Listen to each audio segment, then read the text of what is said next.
E eu também era bastante tímido e tinha nascido também numa aldeia muito mais pobre do que a dele era muito mais rica que a minha.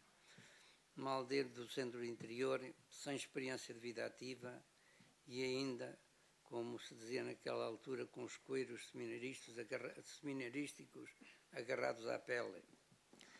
O meu amigo apercebeu-se do meu embaraço, pega-me no braço e leva-me para junto do Torga, que na altura estava a folhear livros.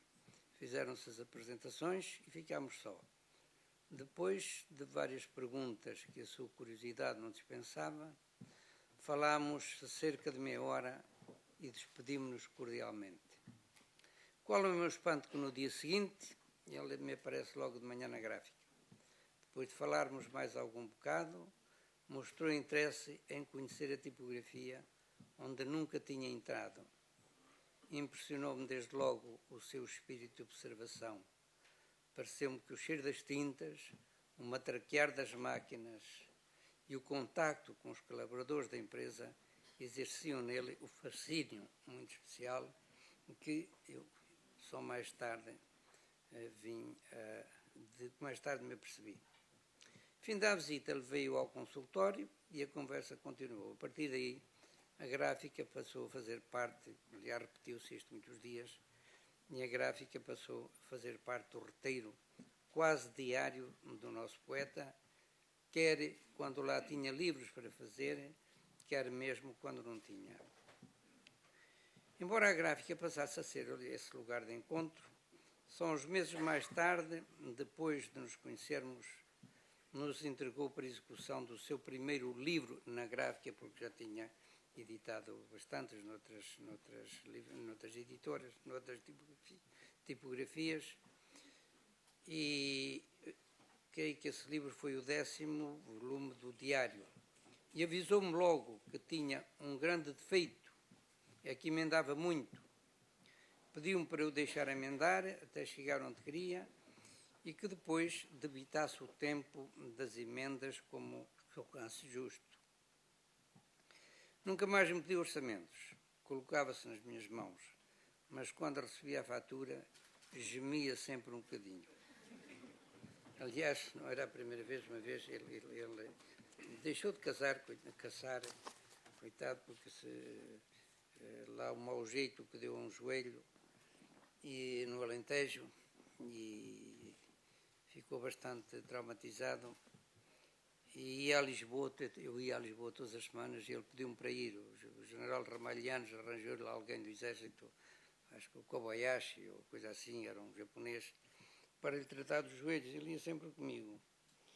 E um dia o general convidou-nos para jantar e a esposa também foi. Eu, por acaso, não pude ir, e pedi desculpa, não podia ir, porque tinha uma reunião nessa mesma altura, mas que às 10h30 lá estava para buscar. E quando lá cheguei, o Torga apresenta-me ao general Ramalhianos, que era na altura Presidente da República, e aqui está o seu padre Valentino, que lhe tenho falado muito, mas olha, sabe, é muito bom rapaz, mas rouba-me. É claro que quem conhece o general Lianos, ele pôs-se em sentido. De maneira que e ficou assim um bocado perturbado com a coisa. O Torga, olhando a situação, e ficou, porque o Torga às vezes quando queria gozava um bocadinho, de maneira que acrescenta logo, olha, sabe, mas rouba-me religiosamente. O homem ficou logo em descanso. Ficou logo em descanso. Bom, é evidente, todos nós sabemos que o Torga não era um homem de escrita fácil. Ele é ele próprio que o diz ao longo da sua obra e diz-lhe várias vezes. Eu sou testemunha privilegiada disso, pois acompanhei a execução de todos os seus livros, todos os livros que ele publicou, a partir do 10º volume do Diário até ao 16º volume, que foi o último que ele editou. E assisti à concepção, à gestação e até ao parto de muitos dos poemas e de muitas meditações, porque eu considero o diário um conjunto de meditações, e há muita gente que o utiliza como meditação, e essas meditações com que ele nos brindou ao longo de toda a sua obra. A gestação e, sobretudo, o parto eram extremamente dolorosas para ele. Dos rabiscos que ele ia fazendo ao longo dos dias, até à letra redonda dos originais que ele me entregava na tipografia, ia uma enorme distância. Uma distância que ele percorria com a mesma energia com que corria atrás das perdizes. Quando o livro entrava na tipografia, ele entrava em sofrimento. Eu costumava dizer que era uma espécie de gravidez de risco, com um parto difícil. Emendava 1, 2, 3, 4, às vezes até 7, 8, 9, 10 vezes, emendava muito. Era um burilador da língua. Passava noites em branco por causa de uma expressão, de uma palavra e até de uma vírgula. E quando terminava um livro, ou melhor, quando o livro ia para as livrarias, é que descansava um pouco. Depois as férias em Chaves. Chaves, e passámos lá há dias, fiz as contas, 8 horas por dia, que estávamos juntos, durante 30 anos, dá 3.000 e tal horas durante esses 30 anos. Mas não era só em Chaves. Viajámos muito por todo o país e também fora do país. Agora, Chaves, e isto é importante, era para Torga um lugar sagrado e era quase o centro do mundo. Era ali que ele se sentia bem e em paz. Por isso, ainda antes de iniciarmos a execução dos seus livros, ele tentou convencer das propriedades milagrosas das águas termais de Chaves. E não só me convenceu, como até me converteu. Eu a ele nunca consegui convertê-lo a nada, a não ser fazer a antologia.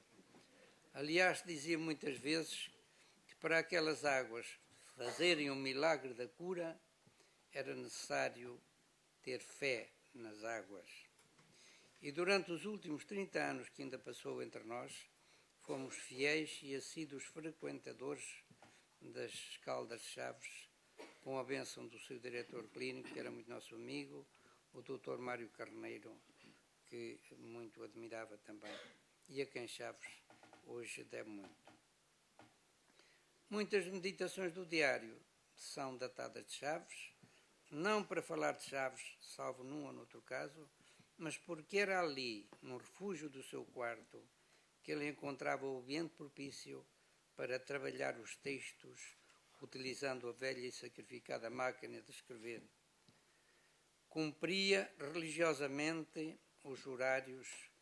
De manhã era para os tratamentos, à tarde para descansar e passear, à noite para trabalhar e dormir. Dormia pouco e trabalhava muito. Aliás, de Braga a Bragança, não há monumento histórico algum, pagão ou cristão, que nós não tivéssemos corrido. A mesma coisa da parte de lá, de Ourense, Sanabria, a Puebla de Sanabria, não há monumento nenhum que nós não tivéssemos corrido, não só uma vez, mas até mais do que uma vez.